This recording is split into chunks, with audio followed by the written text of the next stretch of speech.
د روسیې سترې محکمې نن پنجشنبه طالبان د ترهګرو ډلو له نوملړه لرې کړل.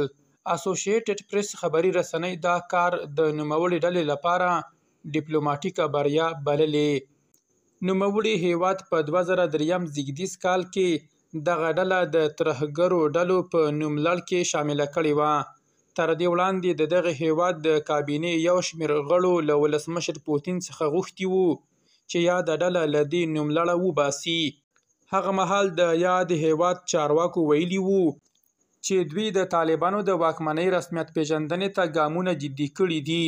په تیرو څو کلونو کې په روسیه کې د دغې ډلې پر فعالیتونو له بندیز سره د نوموړي هیواد چارواکو په فعاله توګه له دغې ډلې سره اړیکې پاللې او په مسکو کې یې د دوی د پلاوي کوربهتوب وکړ.